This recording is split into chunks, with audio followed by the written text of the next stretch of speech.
We have one body on which there is a point of rotation on this body.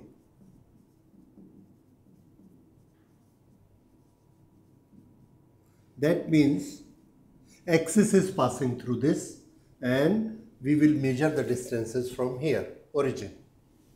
Okay. Now we apply force at this point. This is the position where force is applied in a particular direction, this force. And this is the position vector R in this direction. The angle between them is theta. Now we can do the calculation in two ways. Number one, divide this force into two components, one component parallel to R and one component which is perpendicular to R. So when we resolve it into two components, this is one component and this is another component. So in place of this one force, we can consider these two forces. This force will be known as force which is parallel to position vector R, and this is force which is normal to position vector R. Force normal, force parallel. Now, which force creates the torque? The one which is having 90 degree with the distance between the two forces. Oh yes, one thing, we had calculated that there should be a couple of force. Here I am showing one force. Where is the other force? How it can create a torque? Once again, when we close a door, the door is like this and we are closing this way. How many forces are applied? What appears to us that we are applying only one force, this way. We push the door with one hand, one force applied, and it rotates. That is a rotational motion. Have we created rotational motion with one force? No, our principle is correct. We always need two forces, but we have applied one force. Where is the second force? See, this is a door. Here I apply the force in this direction and the whole body moves in this direction, right? You say no, it does not happen. Why it does not happen? I am applying a force here. So with the effect of force, this should move. Why it should not move? And now you realize there is a hinge here, and this hinge holds it. It does not allow this end to move up. This end is free, this end is not free. If I apply force, it should have gone here. Why this end has not gone here? What is the effect of my force at this end? Answer, at this end, this force has become zero. Why zero? I am applying force. I am applying force, force, force everywhere. If this has gone up, why this has not gone up? Because the moment it tries to move, there is a reaction by the hinge. Reaction by hinge. And this reaction is equal to this applied force. And when you add the two, it will become zero. When this becomes zero, this end does not move and the door moves like this. So what happens? This does not move and what we get is the door moves like this. This way, yes. And what has done? It has turned. This is a rotational motion. Now, tell me how many forces are acting on it. I am applying this one force. Is it the only force? Answer, no. This is the second force. Reaction force, which is automatically generated at the point of rotation. At the point of rotation at the hinge. So this force is acting in this direction. This force is acting in this direction and it makes a couple of forces. That's why the door moves. Otherwise, door will not move. You just break down the hinge. Now what will happen? Apply the force, the whole door will go like this. It will not make a rotational motion. It will make a linear motion. So, it is very sure that to create a torque, we need two forces. Here we want to calculate how much is the torque. So, our formula, what we have established, is force multiplied by distance between the two forces. And what is that distance? That distance is distance between two forces. That is couple of force. Now this distance between two forces, practically this is the distance from point of rotation. So this what we will write now, distance from point of rotation. And in our day-to-day life, we are applying torque by this method only. We are applying one force and other force, we let it be created by reaction. If we are tightening a nut bolt with a spanner, we apply force with one hand. And there is a rotational motion. Where is the second force? Second force is generated at the point of rotation by reaction. Otherwise, the whole body will move this way or this way, like you move gears in the car. So, if you want to turn it, there has to be an reaction in this direction. You put your action in this direction and it will rotate. If there is no reaction, you apply the force and the whole thing will go like this. But our calculation, force multiply distance between the two forces. This distance between the two forces has other words also, the distance from point of rotation. And this is what we remember. So this becomes our formula for calculating torque, which is not different from the fundamental formula, that is the two forces, the distance between the two forces, Fr plus Fr, 2Fr. It is that one. Okay. So, for our convenience, we will use this. Come back to this. Now, this is point of rotation. Here, point of application of force. The force and this are making an angle theta between them. Two component of force, parallel and perpendicular. Now, which force is able to create the torque, F parallel or F perpendicular? Pull it.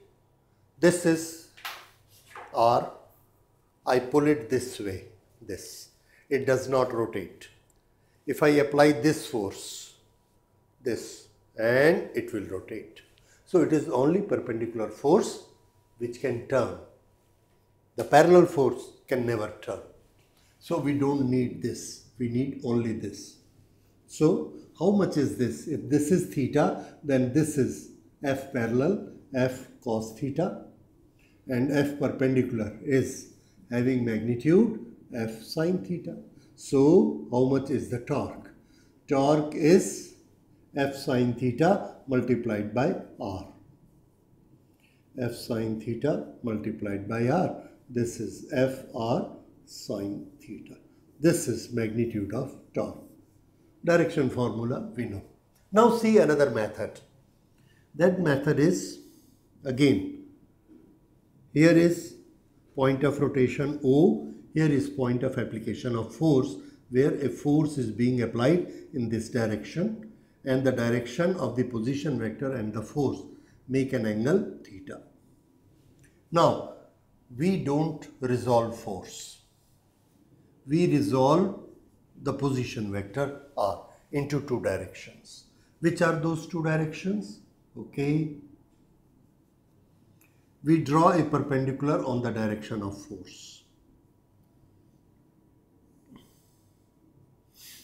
And suppose this angle is, we know how much it is.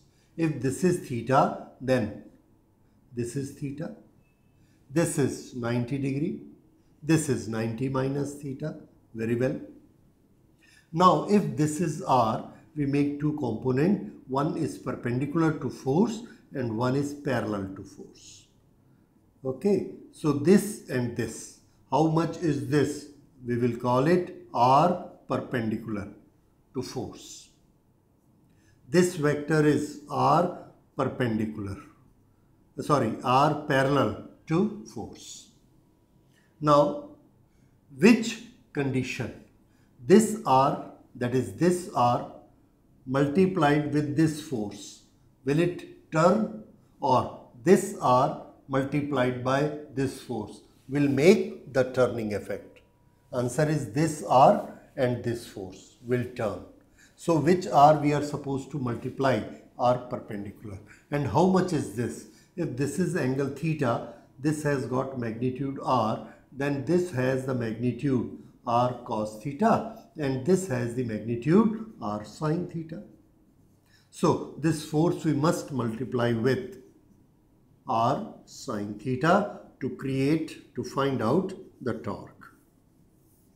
So whether you make the components of force and multiply it, whether you make the component of r and multiply, both the cases the result is same. So please remember, if magnitude of force, magnitude of distance between the two and angle between the two is given to us, we can always use this formula to find out the torque. But in case f, r, sin theta are not given to us in this form, they are given another form, which is Cartesian coordinate form. What is that form? That f is equal to 2i plus 3j minus 4k. Okay. This is f. R is given to us I, j, k. Anything plus 2k minus 1j, and this is I minus 2j plus 2k. Suppose this is the format given for f and r, this, and we are supposed to find out torque. So when force and distance are given in the vector form, because both are vector quantity, then how do we make it? R cross f. This gives us torque. And you know how to do this. We have already learnt it in cross product of vectors. Here we will write I, j, k, 3 basic. Then R first, 1 minus 2 plus 2. 1 minus 2 plus 2. Then F, 2, 3 minus 4. 2, 3 minus 4. This is our answer in matrix form. And you know how to solve this matrix. Let's do it for your example. First, I is to be multiplied with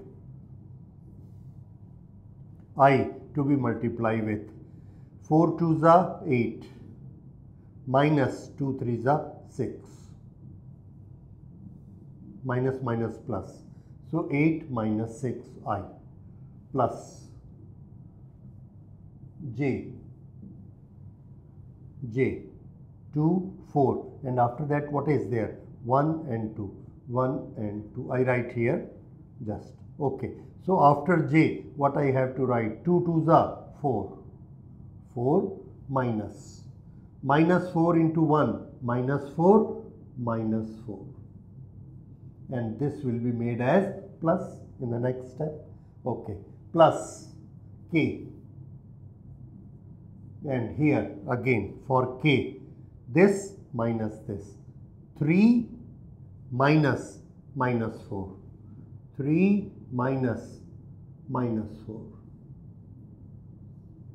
and this is equal to 2i plus 4 and 4, 8j plus 3 and 4, 7k. Yes, this is torque. This is how we calculate it. It's very simple and very easy. So if the magnitude of force, displacement and the angle between them is given, we will use this formula. If force and displacement are given in the form of ijk, Cartesian coordinate system, we will use this formula and solve it in this way.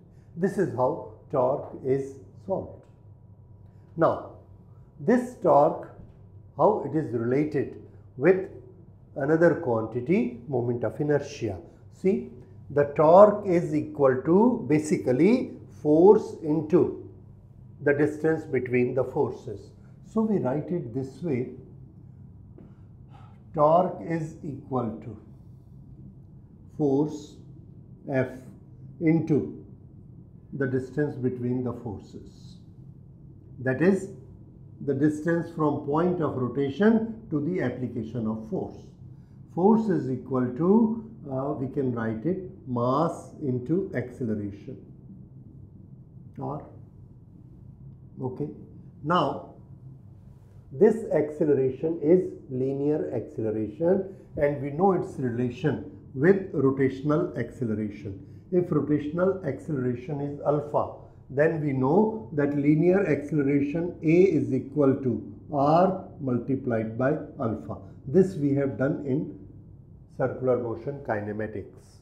A is equal to R alpha, velocity is equal to R omega, and displacement is equal to x is equal to R theta.